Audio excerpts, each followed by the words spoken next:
함께 읽으실 말씀 마가복음 4장 21절에서 34절까지 말씀입니다.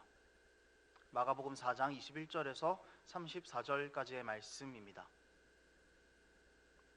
제가 읽겠습니다. 또 그들에게 이르시되 사람이 등불을 가져오는 것은 말 아래에나 평상 아래에 두려 함이냐 등경 위에 두려 함이 아니냐. 드러내려 하지 않고는 숨긴 것이 없고 나타내려 하지 않고는 감추인 것이 없느니라. 들을 귀 있는 자는 들으라. 또 이르시되 너희가 무엇을 듣는가 스스로 삼가라. 너희의 헤아리는 그 헤아림으로 너희가 헤아림을 받을 것이며 더 받으리니 있는 자는 받을 것이요 없는 자는 그 있는 것까지도 빼앗기리라.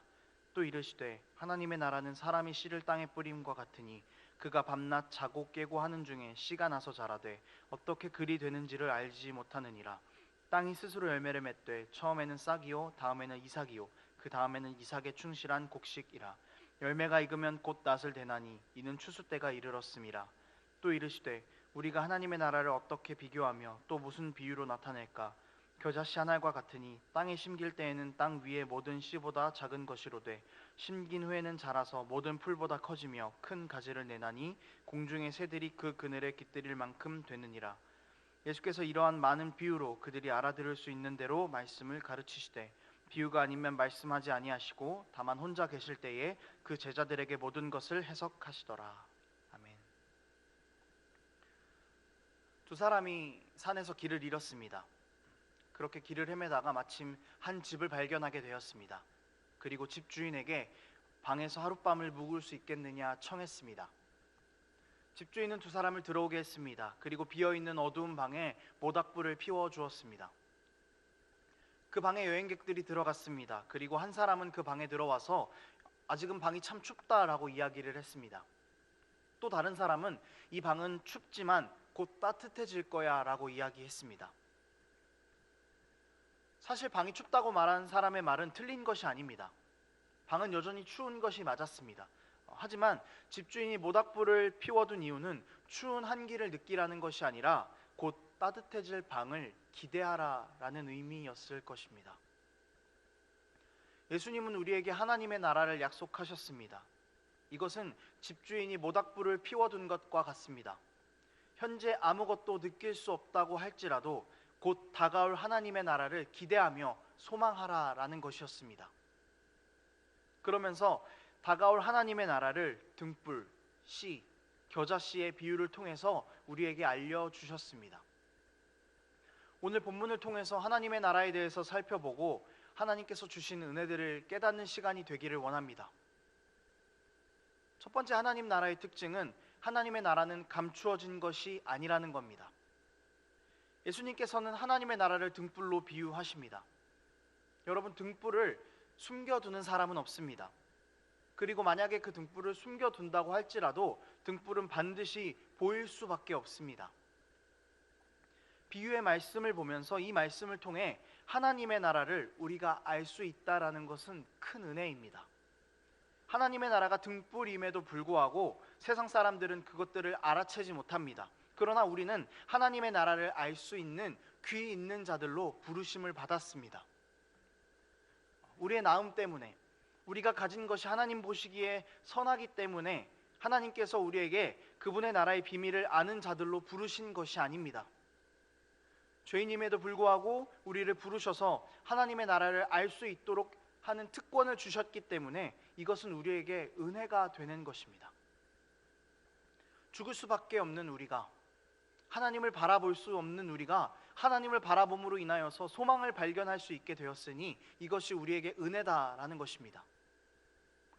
두 번째 하나님 나라의 특징은 하나님께서 이루어 가신다라는 겁니다.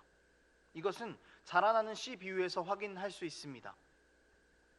하나님의 나라는 씨를 땅에 뿌림과 같다고 예수님께서 말씀하십니다. 그런데 27절에서 보면은 그 씨가 자라날 때 사람이 그것이 자라는지 모른다라고 이야기하고 있습니다. 여러분, 하나님의 나라가 어떻게 확장이 되는지 우리는 그것을 다 헤아릴 수 없습니다. 하나님 나라의 확장은 오직 하나님께만 달려있기 때문입니다. 그리고 하나님만 아시기 때문입니다. 또 우리가 하나님의 나라를 인식하지 못하거나 혹은 우리가 그 나라의 확장에 참여하지 못했다고 해서 그분의 나라가 위협을 받거나 축소가 되는 것은 절대로 아닙니다. 완전하신 하나님께서 주도적으로 하나님의 나라를 이끌어 가시고 확장시켜 나가십니다. 그렇기 때문에 그 나라는 반드시 이루어질 것입니다. 29절에 열매가 익으면 사람은 낫을 된다라는 표현이 나옵니다. 하나님의 나라에 대해서 사람이 할 수 있는 유일한 것은 낫을 되는 것뿐이었습니다.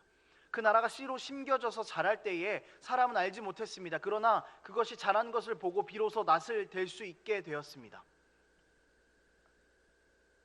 하나님의 나라에서 우리가 할 수 있는 것이 없을까? 무엇을 해야 하는가에 대한 질문이 이 낫을 되는 사람의 표현을 보면서 그런 질문이 남게 됩니다.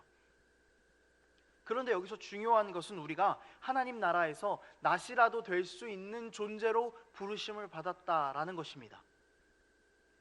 여러분, 사람의 부족함과 연약함으로는 하나님을 다 담을 수 없습니다.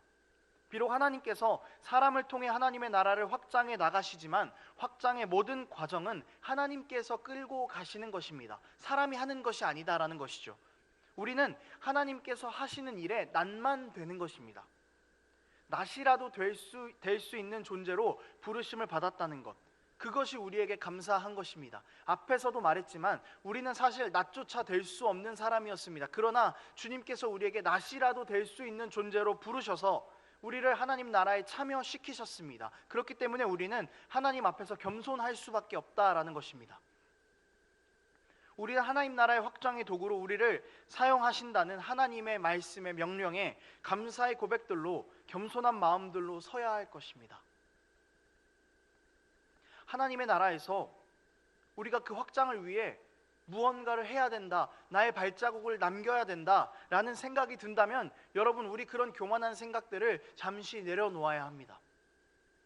내가 무언가를 했다는 나의 의가 개입이 된다면 우리는 하나님 앞에서 겸손한 마음을 다시 한번 상기시켜야만 합니다. 여러분, 우리는 연약합니다. 그리고 불완전합니다. 우리가 당장 내일 어떻게 될지도 모르는 상황 가운데에서 순간순간을 살아갑니다. 우리가 하는 계획은 하나님 보시기에 선한 것이 없습니다. 우리가 하는 계획은 늘 변합니다. 이런 우리가 이끌어가는 나라를 우리가 신뢰할 수 있을까요? 그럴 수 없다라는 겁니다. 사람을 통해서 하나님께서 일하시지만 이루시는 분은 하나님이십니다. 하나님께서 자신의 나라를 붙잡고 계시기 때문에 완전하신 하나님 나라의 성품에 힘입어 그 나라가 하늘에서 이루어진 것 같이 이 땅 가운데에서도 반드시 이루어질 것입니다. 그 나라는 절대 변함이 없습니다. 반드시 이루어지고 반드시 확장될 것입니다. 왜냐하면 그것이 하나님의 계획이시기 때문이죠. 여러분, 겨자씨는 매우 작았습니다. 그러나 그것은 큰 가지를 내어서 새들이 몰려와서 그늘에서 쉴 수 있을 만큼 커졌다라고 성경은 이야기합니다. 하나님께서 주관하시니까 땅에 숨겨져서 알지도 못했던 그 나라가 온 세상 가운데 우뚝 설 수 있게 되는 것입니다. 우리가 주도해서 한다면 그 나라는 무너질 것입니다. 하지만 하나님께서 그 나라를 확장시켜 나가시기 때문에 그 나라는 이 땅 가운데 반드시 가장 크게 완전하게 우뚝 서게 될 것입니다. 사랑하는 여러분, 세상은 등불을 보지 못합니다.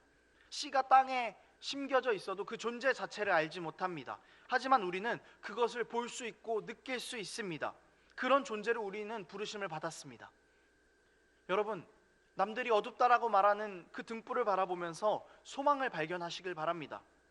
남들이 심겼는지도 알지 못하는 그 씨를 바라보면서 우리도 어떻게 될지 알지 못하지만 결국 하나님의 나라가 이 땅 가운데 이루어질 것이라는 확신을 가지고 살아가는 우리가 되기를 원합니다.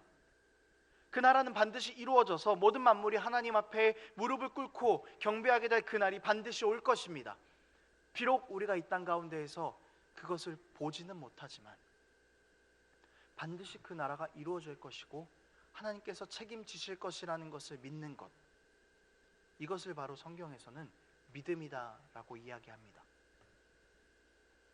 말씀을 정리하겠습니다. 여러분, 하나님의 나라가 반드시 이 땅 가운데 이루어질 것입니다.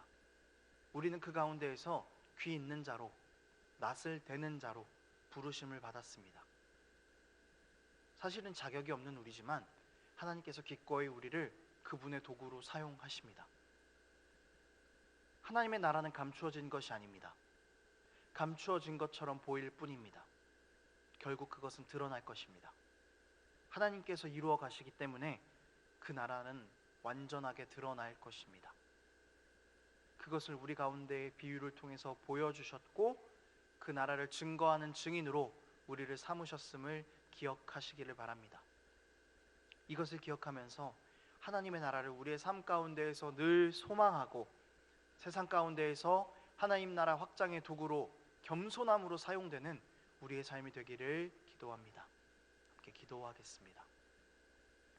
하나님 아버지, 하나님 나라의 확장의 도구로 우리를 부르신 은혜에 감사합니다. 귀 있는 자로 부르시고 낯을 댈 수 있는 자로 자격을 주셔서 우리를 하나님 나라 확장의 도구로 사용하시니 그 은혜에 너무너무 감사합니다.